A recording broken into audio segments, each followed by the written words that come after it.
Topaz Yates back with another album review, and this one is to the Justice League, Justice for All. And for those of you who don't know who the Justice League is, these guys are a group of producers that signed to Maybach Music, in which they have delivered a lot of really quality music over the years, but my whole issue with them has always been they kept dropping the same types of beats, but yet they're signed to Rick Ross, so you know that may not have been them. It may have been Rick Ross only wants these 3 types of fucking beats, so you're going to continue to give him these 3 types of beats as long as he's cutting the fucking checks. So I came into this album actually hoping to see a bigger collection of what they're trying to do musically and shit, and honestly didn't disappoint in that aspect of it. Like, look at that roaming around with Kevin Gates, that substitution with Future, man. These are pretty much them going into and touching on the trap music, commercial trap music as it is today and shit. It's them throwing their own quality music on top of it, man, and I don't feel as though it worked out, but I see that they're actually trying to legitimize that like a lot of other people are trying to legitimize that sound.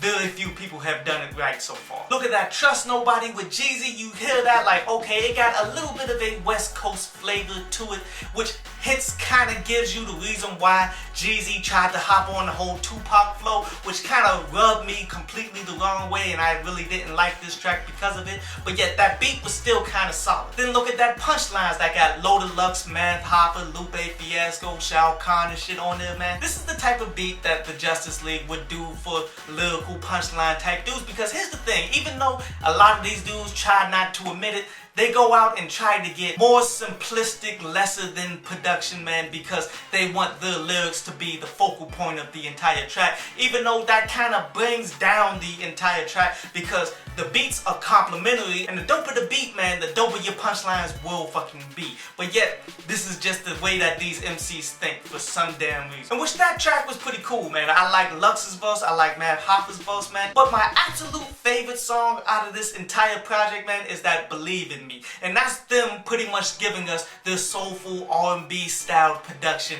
And to have R. Kelly on it, that's the best of the best right there, man. That shit, by far the best fucking song on this joint, man. It's flawless. And speak of that soulful production, man, got that Icon with Rick Ross and Anthony Hamilton, man. And you know what? That was cool, but not quite on the level in which I kind of demanded from it. It was alright, though. I like that Empire, which is Rick Ross and Drake there, man. But quite honestly, I like it more for Drake than what I did for Rick Ross and such. Like, if Drake took the entire thing by itself, I think it would have been the dopest track on here to go along with that damn R. Kelly joint, but didn't quite happen, and you can kind of understand why. It's expensive as fuck to get Drake on a track, let alone make him do a full track. And then that All I Need joint with Wale and Chris Brown, man, that's one that they should be promoting. That song is actually pretty damn solid, and then the fact that you got female heavy fan bases within Wale and Chris Brown, and then a pretty good song. Like, I only have issues with the hook, but then Chris Brown comes through rapping, and that shit was kind of dope, man. I honestly feel as though that is definitely a sleeper damn single that could actually bring in a lot of fucking sales. I mean, overall, a solid joint, man. Definitely get to see the multiple directions that they're trying to take with the music. They're definitely still trying to evolve. They're definitely not the same 3 songs that they continue to give to Rick Ross, man, but ultimately, a lot of these songs just weren't on par for being maybe the best producers in the game and shit right now. Overall, I give this project a 7 out of 10. One that I definitely recommend people to go ahead and peep and go out and cop individual tracks. And then they're also selling the sound kit, man, for $40 to go alongside of it if you want that joint. And $40 is a bit much. But this concludes today's review, man, and now we're going to jump into a brief instrumental from underground producer Mike Chops before we jump into the news and do an article from downloadpads.com.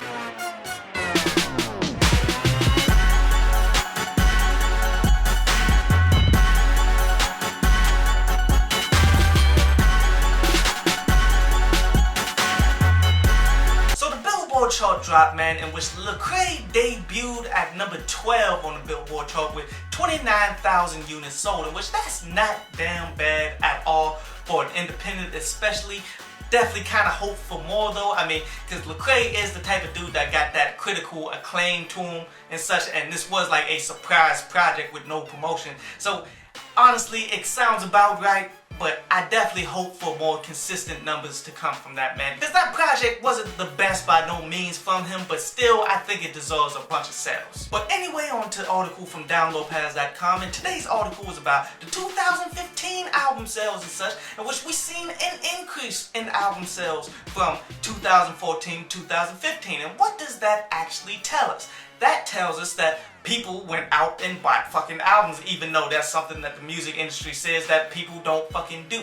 And we see albums like Adele that went out and sold multiple platinums in like 1 week and a half or 2 weeks and shit, dude. And then for the most part, the industry just gave people what they wanted, and people went out and bought it. Like Future project, a Future and Drake project. Drake dropped a damn project. Kendrick Lamar dropped his project. Dr. Dre dropped his project. Man, there's no coincidence that sales went up because the people got what they motherfucking wanted this year. And that really explains a lot of the drop-offs and shit from sales from years previous that everybody want to put on the internet, when bootlegging has always been everywhere and shit, dude. But ultimately sales have dropped because wasn't nothing coming out that people actually wanted to buy. It's gotten to the point these days where people go out and buy shit because they support an MC. The more they give quality music from quality artists that people want to hear, the more they're going to sell. But will they do that? No.